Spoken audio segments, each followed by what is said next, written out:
का समय स्थापित कर दे तो इसमें आश्चर्य नहीं है। वो भगवान की अचिंत्य शक्ति योग माया एक पलक गिराने का जो समय होता है, एक निमिष,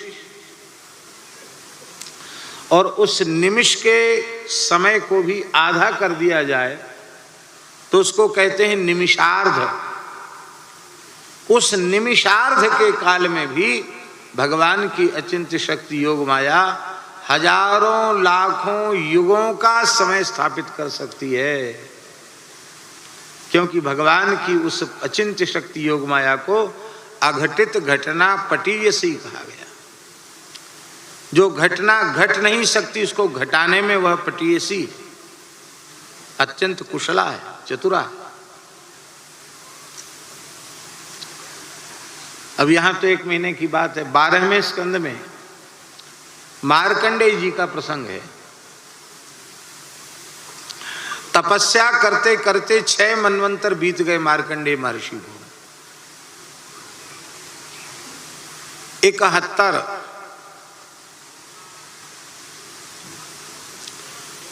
चतुर्युगी का 1 मनवंतर होता है, माने 1 मनवंतर में 72 चतुर्युगी 1 मनवंतर होता है। चारों युग 72 बार व्यतीत हो जाते हैं। इतना बड़ा काल 1 मनवंतर तक का होता है। 1 मनवंतर में 14 इंद्रों की आयु पूरी हो जाती है। सप्तर्षि मंडल 14 बार बदल जाता है। सारे ब्रह्मांड की दैवी शासन व्यवस्था 14 बार परिवर्तित हो जाती है। इस काल को 1 मनवंतर का काल कहा गया। और मार्कंडेय जी तपस्या करते रहे 6 मनवंतर तक। भगवान ने प्रकट होकर दर्शन दिया।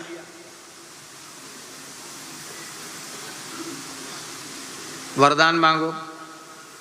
मार्कंडेय जी बोले आपका दर्शन तो हो ही गया है, और चाहिए क्या? बस बात इतनी है कि हमने सुना है कि आपकी माया बड़ी अचिंत्य है, बड़ी अद्भुत है, बड़ी बलवती है। विष्णोर माया बलवती यया सम्मोहितं जगत। संपूर्ण जगत को, संपूर्ण ब्रह्मांड को भगवान की माया ने मोहित कर रखा है।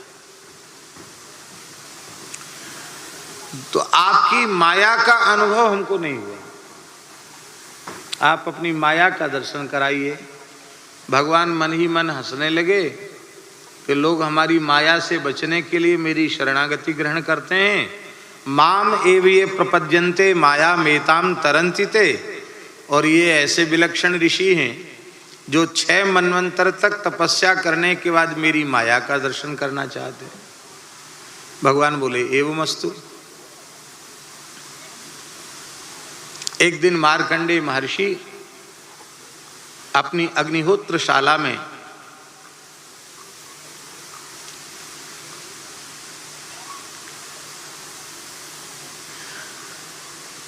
होम करने के लिए बैठे थे, आहुति दे रहे थे,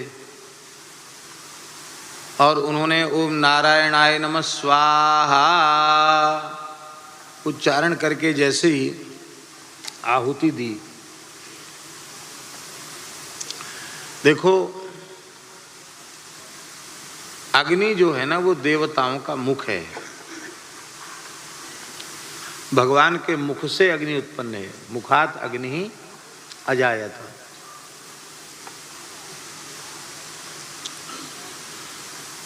देवताओं का मुख होने के कारण अग्नि में ही आहुति दी जाती है, और जिस देवता का स्मरण करके आहुति दी जाती है उस देवता तक आहुति पहुंच जाती है।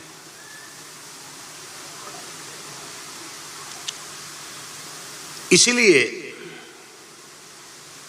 धुआं जिस अग्नि में उठ रहा हो, पूरी तरह जो अग्नि चैतन्य न हो, उस अग्नि में आहुति देना शास्त्र हमारे ग्रंथों में अनेक प्रकार के दोष बताए गए हैं। आहुति देते देते साकल्य का पिंड इकट्ठा हो जाए तो अमुक दोष, धुआं में आहुति देने से अमुक प्रकार का दोष। यजमान और होता दोनों ही दृष्टिहीन हो जाते, अंधे हो जाते हैं। धुआं में आहुति नहीं दी जाती। इसलिए शास्त्रों में लिखा है समिद्धतमेग्नौ जुह्यात्, प्रचंड अग्नि में आहुति देना चाहिए। खूब प्रज्वलित हो, निर्धूम प्रचंड अग्नि, उसमें आहुति देनी चाहिए। ये बात हम इसलिए कह रहे हैं कि महर्षि मार्कंडेय जी ने प्रज्वलित अग्नि में आहुति दी और खूब प्रज्वलित प्रचंड अग्नि में आहुति के जलने में कितना समय लगता है? प्रज्वलित अग्नि में साकल्य छोड़ते ही भस्म हो जाता है। 1 मिनट तो बहुत होता है, 1 सेकंड भी नहीं लगता। और मार्कंडेय जी ने जो आहुति दी थी वो अभी जल नहीं पाई थी पूरी। इसी बीच में उनको अनुभव हुआ कि हाथी की सूंड जैसी मोटी मोटी जल की धाराएं आकाश से गिर रही हैं। देखते देखते भूरलोक, भुवरलोक, स्वर्गलोक सब जल ही जल हो गया। कुछ सृष्टि में नहीं बचा, महाप्रलय हो गया। अब वो बेचारे एकार्णव के जल में इधर से उधर थपेड़ों में भटक रहे हैं। उनको लगा लाखों करोड़ों वर्ष हो गया, न जाने कितने युग बीत गए, ऐसा लगा उनको। कभी किसी जल जंतु के पेट में चले जाते हैं, फिर उसके मुख से बाहर आ जाते हैं।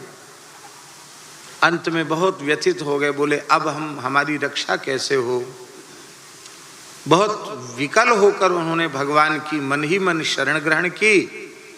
तो उन्हें एक बटके पत्ते पर एक बालक तैरता हुआ दिखाई पड़ा। उन्हें और अधिक आश्चर्य हुआ कि बटके पत्ते पर कितना बड़ा होता बटका पत्ता, और उस पर बालक कितना छोटा होगा। इतना छोटा बालक बैठा है, लेटा है, और अपने करारविंद से अपने दक्षिण चरणारविंद को लेकर अंगूठे को अपने मुंह में डालकर चूस रहा है। करारविंदेन पदारविंदम मुखारविंदे विनिवेशयन्तम बटस्य पत्रस्य पुटे शयानम बालम मुकुंदम मनसा स्मरामि। बाल मुकुंद का दर्शन हुआ। ये सब नष्ट हो गए, ये कैसे बच गया? ये हो ना हो, यह परब्रह्म परमात्मा ही है। ऐसा जब उनका भाव हुआ, वो बालक खिलखिलाकर हंसा। मार्कंडेय जी उसके मुख में चले गए। न जाने कितने ब्रह्मांडों में विचरते रहे उसके पेट में जाके। अपने आश्रम में भी हजारों साल रहे। फिर भगवान हंसे तो बाहर आ गए। तो क्या देखते हैं कि हम अपने मृग चर्म पर बैठे हैं और हमने जो आहुति दी थी वो अभी पूरी तरह जल नहीं पाई। इतने बीच में इतना अनुभव हो गया, महाप्रलय का अनुभव हो गया, लाखों करोड़ों वर्षों का अनुभव हो गया। इसी का नाम है भगवान की माया। एकदम पसीना पसीना हो गए मार्कंडेय जी। सोचने लगे कि हमको जो अनुभव हुआ वो सत्य था कि झूठ था। हम सावधान हैं कि सो रहे हैं, कोई स्वप्ना तो नहीं देख रहे हैं, कहीं हम पागल तो नहीं हो गए हैं। जाने क्या क्या सोचने लगे, सब भूल गए। हे प्रभु, मैं आपकी शरण में हूँ, यह क्या हो रहा है? भगवान चतुर्भुज रूप में प्रकट हो गए। बोले कुछ नहीं हो रहा बाबा जी, आपने कहा था आपकी माया देखना चाहते हैं, हमने माया की एक झलक दिखाई। भगवान की माया ऐसी है।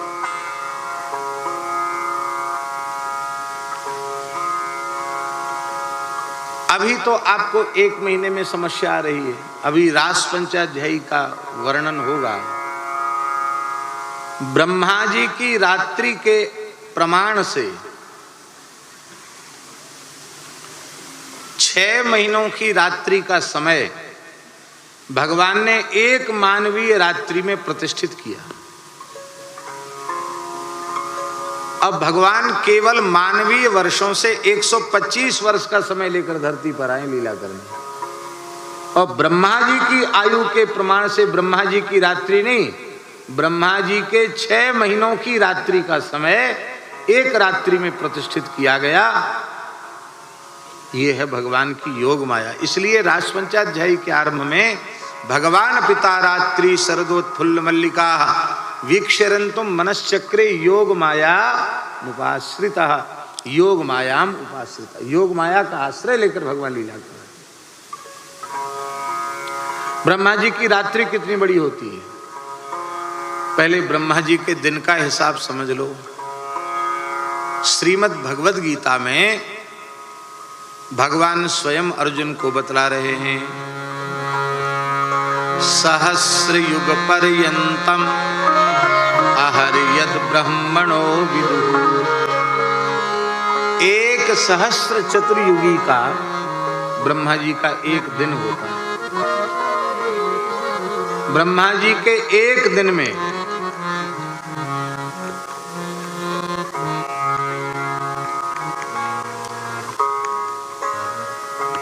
ब्रह्मा जी के एक दिन में 1000 बार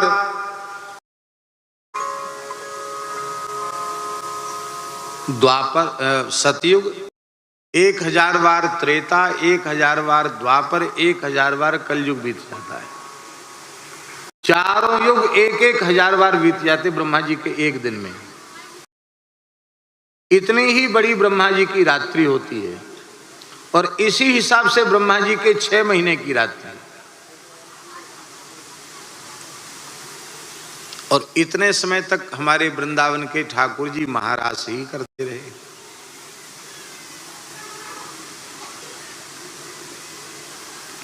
इसलिए भगवान की लीलाओं में आश्चर्य भी नहीं करना चाहिए और संदेह भी नहीं करना चाहिए, क्योंकि भगवान अपने अचिंत अनंत अखंड ऐश्वर्य का आश्रय लेकर जीव जगत पर महान अनुग्रह करने के लिए अपनी रसमयी प्रेममयी लीलाओं को प्रकट करते हैं, उनका विस्तार करते हैं।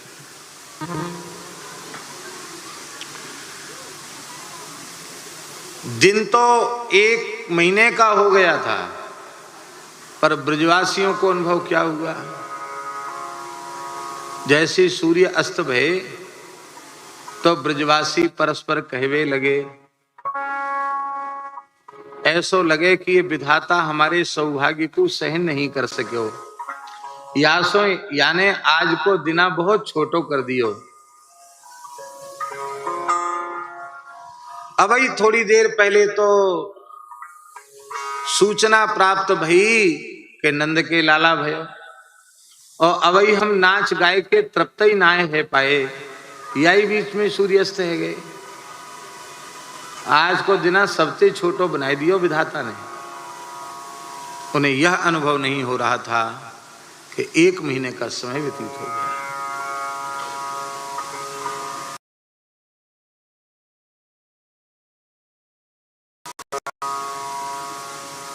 आहा, कंस का वार्षिक कर चुकाने नंद बाबा मथुरा पधारे, वार्षिक कर चुकाया, वसुदेव जी से मिले और वसुदेव जी ने आशंका व्यक्त की कि कंस की योजनाएं अच्छी नहीं हैं, बालकों का जीवन संकटग्रस्त हो सकता है। नंद बाबा को बड़ी चिंता हुई, कहीं कोई विपत्ति ब्रज में ना आ जाए, नवजात बालक सुरक्षित रहें। और मन ही मन बाबा भगवान की शरण हो गए। श्री शुक उवाच नंदः पथिवचः शौरीर न मृषेति विचिन्तयन् हरिं जगाम शरणमुत्पातागम शंकिता। वसुदेव जी की वाणी मिथ्या नहीं हो सकती, वह सर्वथा सत्य है, ऐसा स्वीकार करके बाबा श्री नंद को चिंता हुई और नंद बाबा भगवान की शरण हो गए। मानो अपने चरित्र के माध्यम से नंद बाबा हम सबको प्रेरणा दे रहे हैं कि जीवन में कोई विकट संकट का क्षण आ जाए तो घबराना नहीं चाहिए, हृदय से भगवान की शरण हो जाना चाहिए। जीवन की असाध्य जो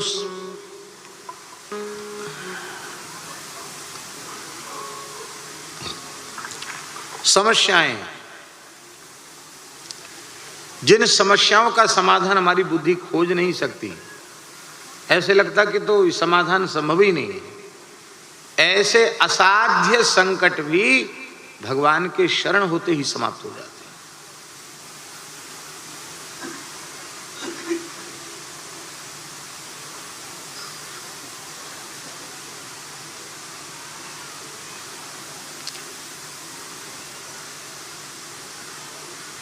भारवी नाम का एक पक्षी होता है,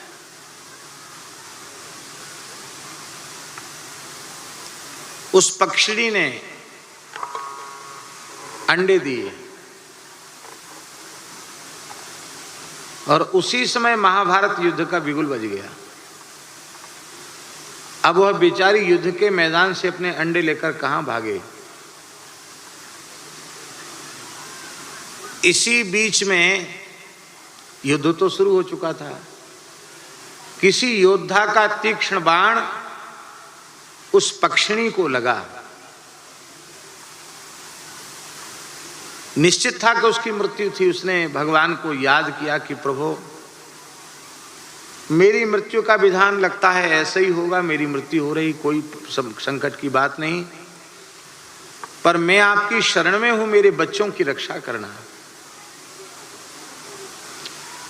मेरे बच्चों की रक्षा। अब देखो, बच्चों की शरणागति नहीं है, वो तो अंडे हैं, सोच कुछ कर ही नहीं सकते, कोई क्रिया नहीं कर सकते, पर उन अपने नवजात अंडों की शरण उनकी ओर से उन अंडों की जननी उस पक्षिणी ने शरणागति की। और उस शरणागति का प्रभाव क्या हुआ जानते हैं? उसी समय अर्जुन के बाण से एक हाथी का घंटा कटा और वो सीधे जहां अंडे थे उनके ऊपर वो घंटा गिर गया। वो घंटा नीचे तक चला गया, अंडे सुरक्षित हो गए और महाभारत युद्ध पूर्ण हुआ। और उस घंटे को हटाया और पक्षी समय पूरा करके अंडे से बाहर आ गए थे, फुर्र से उड़ गए।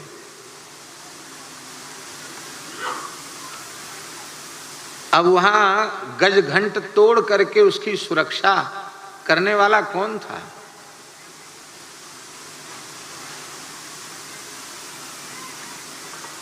भगवान की शरणागति की इतनी महिमा है। शरणागत की तो रक्षा भगवान करते हैं, शरणागत के कुटुंब की रक्षा करते हैं भगवान। प्रणत कुटुंब पाल रघुराई, शरणागत के कुटुंब की रक्षा भगवान करते हैं। पूरी लंका में एक विभीषण शरणागत था, केवल एक विभीषण जी शरणागत थे, बाकी सब विमुख थे। पर उन एक विभीषण जी के संबंध से हमारे श्री ठाकुर जी करुणामय भगवान, उन्होंने लंका के राक्षसों के दुष्कर्म नहीं देखे, उनके आचरण कदाचरण नहीं देखे, उन पर भी भगवान कृपा बरसाते रहे। उस लंका में भी रहने वाले राक्षसों की सुख समृद्धि में कोई कमी नहीं थी। ये सुख समृद्धि का कारण क्या था? भगवान के एक शरणागत भक्त का निवास लंका में था। और जब भगवान के शरणागत भक्त को लात मार के वहां से भगाया गया, उसका परिणाम क्या हुआ? रावण जब ही विभीषण त्यागा, रावण जब ही विभीषण त्यागा, भयउ विभव बिन तवहि अभागा, भयउ विभव बिन तवहि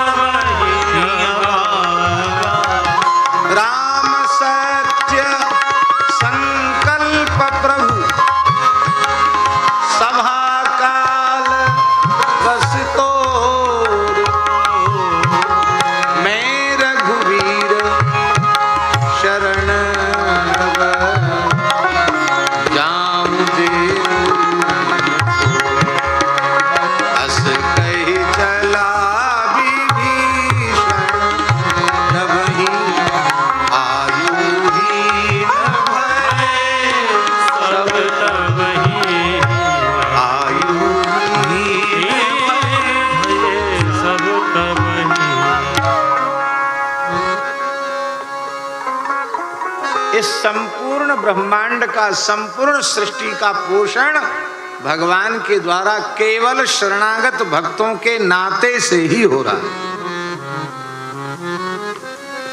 विमुख जीवकों के अपकर्मों को भगवान देखें तो ये जो सूर्य चंद्र का प्रकाश, पृथ्वी का आश्रय, अन्न जल जो कुछ मिल रहा है, ये कुछ भी न मिले।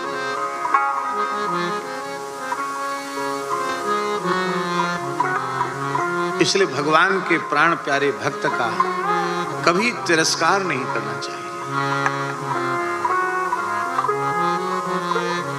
भक्त का सदा आदर करना चाहिए।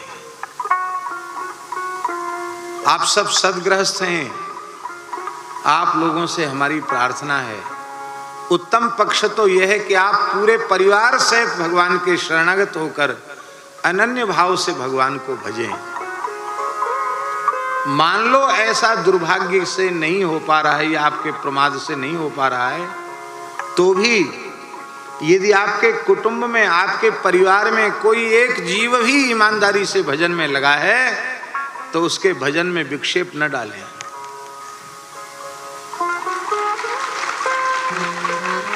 उसको भजन में सहयोग करें, उसको हतोत्साहित न करें, उसका उत्साह बढ़ावें। ये ना कहें कि तुम खाली बैठे बैठे माला फेर रहे हो और हम सवेरे से संध्या तक परेशान हैं, तुम्हारी माला से क्या हो जाएगा। नहीं, ये समझो ये बैठे बैठे माला फेर रहे हैं इसलिए सब आनंद है, ऐसा समझो।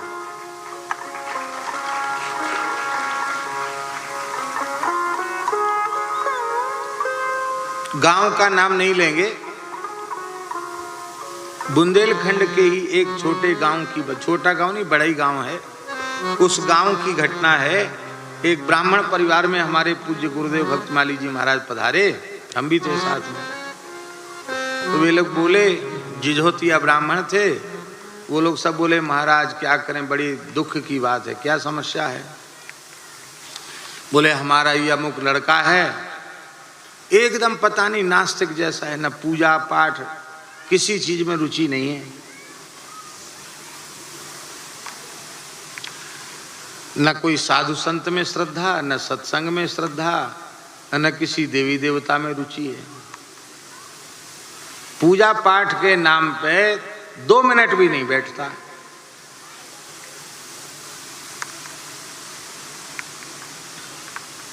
और बाकी कोई कमी नहीं, पढ़ने में, लिखने में, काम काज में सब बढ़िया है, भजन नहीं करता है। तो महाराज जी ने हमसे कहा कि पंडित जी इनको कुछ समझा दो। हमने कहा ठीक है, जो आ गया। तो एकांत में हमारी उससे चर्चा हुई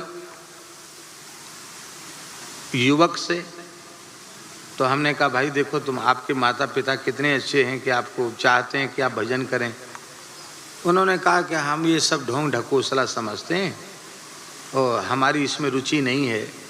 हमने कि किसी में तो श्रद्धा रुचि होगी। बोले हाँ, बचपन में शंकर जी में थोड़ी रुचि थी, अब किसी में रुचि नहीं है। तो ठीक है, शंकर जी में थी तो सही। बोले हाँ थी, तो शंकर जी में ही थोड़ी और जगा लो।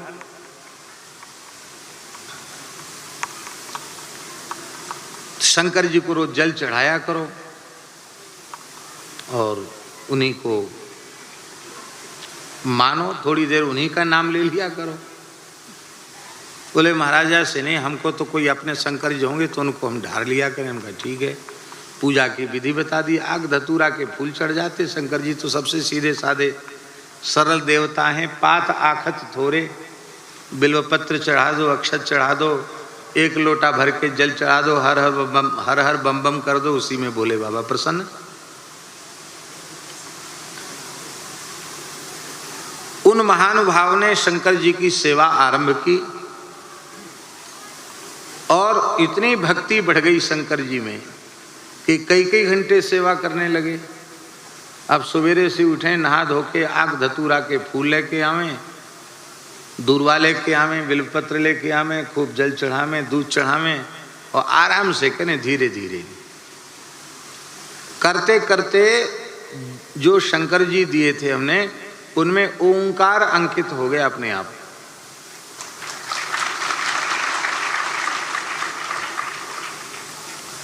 नर्मदेश्वर शंकर जी दिए थे, उसमें प्रणव अंकित हो गया। अभी साल भर नहीं बीती इसी बीच में, और महाराज जी फिर पहुंचे उसी घर में, उसी गांव में। फिर उन लोगों ने समस्या रख दी। बोले महाराज बताओ, घर में सबसे बड़े हैं और नहा धो के और कोई काम धंधा ही नहीं। बोले तो धतूरे के फूल ढूंढत, सवेरे से उठ के धतूरे के फूल ढूंढत, यहाँ की भाषा में धतूरे के फूल खोजते हैं। बस दिन भर इनका भोले बाबा भोले बाबा, आज वहां दर्शन करने जाना, कल वहां दर्शन करने जाना। महाराज जी बोले देखो, पहले समस्या थी कि जब भजन नहीं करते हैं, अब थोड़ा बहुत लगे हैं तो फिर आपको समस्या हो रही है, कोई बात नहीं, विक्षेप मत करो। महाराज जी ने तो यही समझाया, संसार की स्थिति ऐसी है।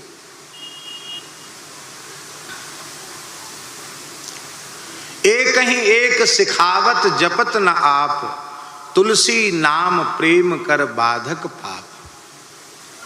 गोस्वामी जी ने कहा है, एक दूसरे को शिक्षा देते हैं, राम राम करो, भजन करो, पर स्वयं भजन नहीं करते। भगवान के भजन में पाप ही बाधक है, और पाप का नाश भगवत स्मरण से ही होगा।